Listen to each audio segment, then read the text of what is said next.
गंगे तो दर्शनार्थ मुक्ति, दर्शन करने मात्र से, गंगा के दर्शन करने मात्र से मुक्ति मिल जाती है।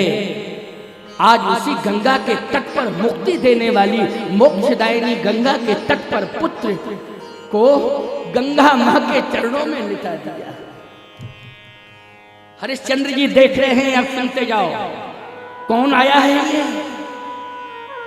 आज पहली बार हरिश्चंद्र कहते हैं मैंने देखा है कि कोई नारी लाश को लेकर के आ रही है, और पहली बार मैंने देखा है हर जनाजे के पीछे 10, 20, 25, 50 लोग आते हैं, लेकिन पहली बार मैं देख रहा हूं कि अकेली लाश आ रही है, और वो भी बिना कफन की लाश आ रही है। कफन नहीं है। ऐसा कौन गरीब घर का लड़का है, कौन किसके पास ऐसी गरीबी आ गई है जो बिना कफन की लाश लाई जा रही है।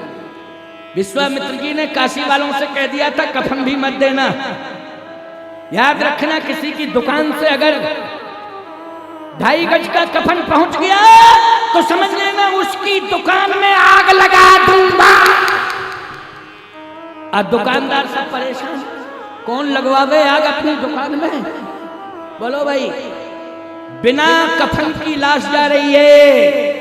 सनातनियों कान खोल करके सुन लेना मेरी बात, केवल इस पांडाल तक सीमित नहीं है। पवन देवता के माध्यम से मेरी बात जहां जहां तक पवन जाएगा मेरी बात भी वहां तक जाएगी, में मुझे विश्वास है। हवा कहां नहीं जा सकती है, हवा सब जगह जाएगी, मेरी बात भी सभी जगह जाएगी, क्योंकि मैं सत्य की दुहाई दे रहा हूं इसलिए। और पवन भी सत्य को स्वीकार करेगा, करता ही है स्वीकार पवन सत्य को। आज हरिश्चंद्र ने कहा कौन है। दशरथ जी महाराज की आंख बंद है, और दशरथ जी महाराज इस दृश्य को अंदर ही अंदर देख रहे हैं। जैसे आप सो रहे हो, स्वप्न आता है तो सब कुछ दिखाई देता है कि नहीं देता है। आज हरिश्चंद्र जी को स्वप्न दिखाई नहीं दे रहा है। हरिश्चंद्र जी को नेत्र बंद होने से अंतरात्मा में वो दृश्य दिखाई दे रहा है। जो घटना घटी है वो दृश्य दिखाई दे रहा है।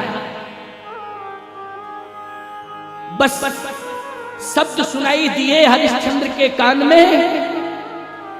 तारा कह रही थी गंगा मां, और मैं कुछ नहीं मांगना चाहती हूं, बस मेरे पुत्र को मोक्ष दे देना, बस इतनी प्रार्थना मैं कर रही हूं।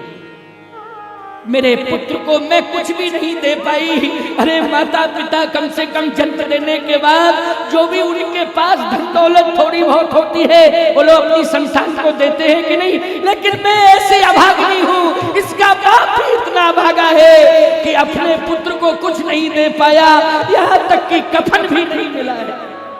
ए गंगा माँ मुक्ति दे देना, बस इसलिए मैं आपके चरणों में लाई हूँ कि मुक्ति दे देना। मानो गंगा की आंखों में भी आंसू निकल पड़े।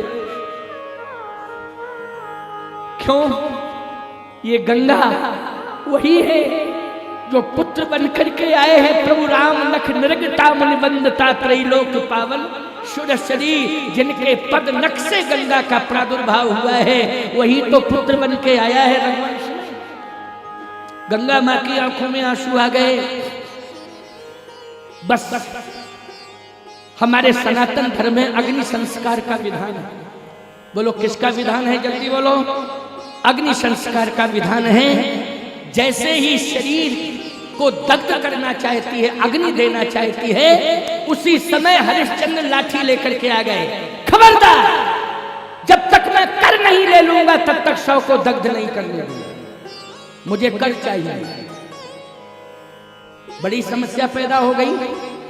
क्यों भाई? बहुत बड़ी समस्या पैदा हो गई कि नहीं? चुनौती आ गई कि नहीं आ गई? कफन के लिए पैसा नहीं है, अब कर कहां से आएगा? कहां से कर आएगा?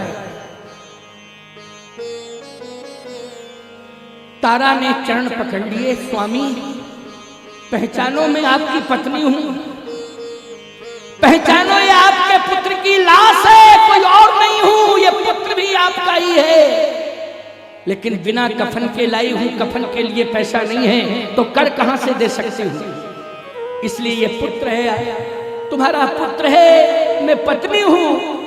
कम से कम विपत्ति काल में ऐसा नहीं होना चाहिए कि पति पत्नी के संबंध दूर हो जाए।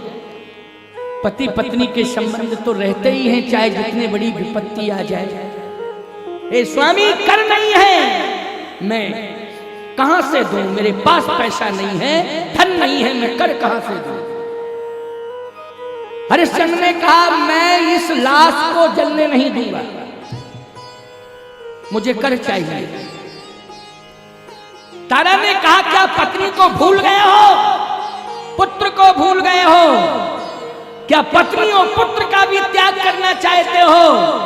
हरिश्चंद्र जी ने कहा, मैं जान रहा हूं कि तू मेरी पत्नी है, जान रहा हूं ये मेरा पुत्र है, लेकिन मैं पत्नी का त्याग कर सकता हूं, पुत्र का त्याग कर सकता हूं। जब तक जिंदा हूं तब तक सत्य का त्याग नहीं कर सकता हूं। इसलिए सत्य यही है, धर्म का त्याग नहीं कर सकता हूं। धर्म यही है कि मुझे कर लेना चाहिए। बोलो भाई, सत्य और धर्म की कितनी बड़ी कीमत है। ये मेरा धर्म कहता है कि मुझे कर लेना चाहिए, मैं धर्म का त्याग नहीं करूंगा। पत्नी का कर दूंगा, कर रहा हूं, पत्नी का त्याग पुत्र का भी कर रहा हूं, लेकिन सत्य का और धर्म का त्याग नहीं कर रहा हूं। तारा ने कहा, कुछ भी हो, मैं अपने पुत्र को अग्नि दूंगी। और जैसे ही बलपूर्वक अग्नि देने लगी, हरिश्चंद्र जी ने उसी समय लाठी उठा ली और जैसे ही लाठी का प्रहार करना चाहते थे, उसी समय सत्यनारायण प्रकट हो गए। बस कर हरिश्चंद्र, हो गई तेरे सत्य की परीक्षा। बोलिए सत्यनारायण भगवान की। सत्यनारायण भगवान प्रकट हो गए और पुत्र को स्पर्शित किया। जो चेतन को जड़ करे, जड़य करे चैतन्य, प्राणों का संचार हुआ और रोहित उठा है और किलकिला करके अपने पिता माता पिता के चरणों में गिर पड़ा। देखा? बोलो भाई, सब कुछ चला